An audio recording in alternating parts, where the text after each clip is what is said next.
السلام عليكم ورحمة الله وبركاته. عامل ايه يا حاج؟ عامل ايه يا حاج؟ قاعد لوحدك يا؟ دنيا حبيبي. ليه يرزقك يا اخي؟ طلبت حاجة ولا اطلب لك معايا؟ اطلب لي معاك. حبيبي يا باشا. تشرب ايه؟ شاي. احلى شاي يا باشا. سكر شاي. حبيبي.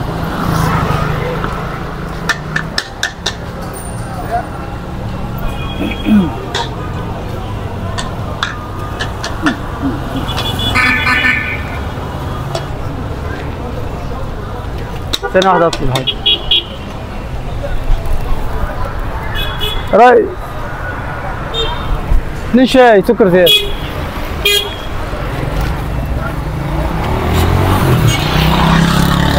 هنا في الطبق. حبيبي يا غالي. تسلم لي يا قلبي.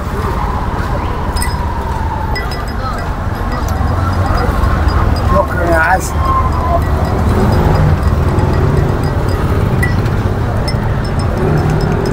اشرب يا حاج. انا بجيب حسيمه ومحافظ وجواكت جلد. والله؟ ولدتي 55 سنه في الصنعه. العمر كله ليك. ده حاجات جلد طبيعي. معايا وعلي صوتك عشان العربيات بس. حسين وحسام. معاك محفظتين وحزام؟ حاجات جلد يعني. جلد طبيعي. وعمل معايا ضربوه. ناس بيهزروا مع بعض يا عم. اشرب الشاي. انت عارف الكوبايتين شاي هنا بكام؟ الواحدة ب100. ليه يا عم؟ لا بلاش منها. لا يا عم انا هحاسب لك عليه، هحاسب لك عليه يا عم. انت في المقطم يا حبيبي. ايوه. طب مرة تقعد هنا؟ ايوه انا ادفع 200 جنيه قدامك دلوقتي. ايه ب 100 جنيه الواحدة؟ احسن بقى بيسبوا بيمثلوا.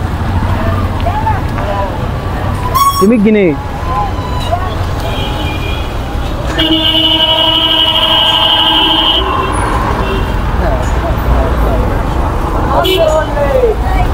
حاكم راجل طيب. قلت له يا حاج؟ راجل طيب.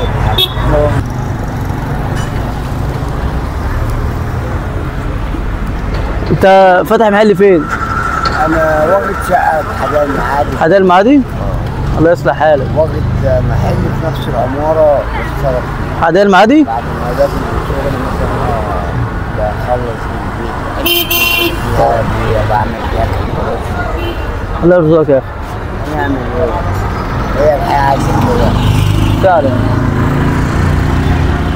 200 جنيه دول. خليك فاكر ان دول ب 200 جنيه. ازاي مش عارف؟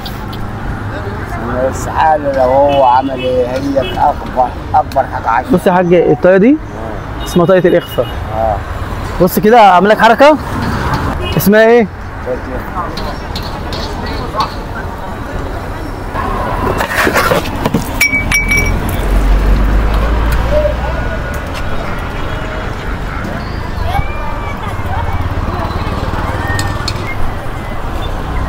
يا عم انت كبيت الشاي يا عم.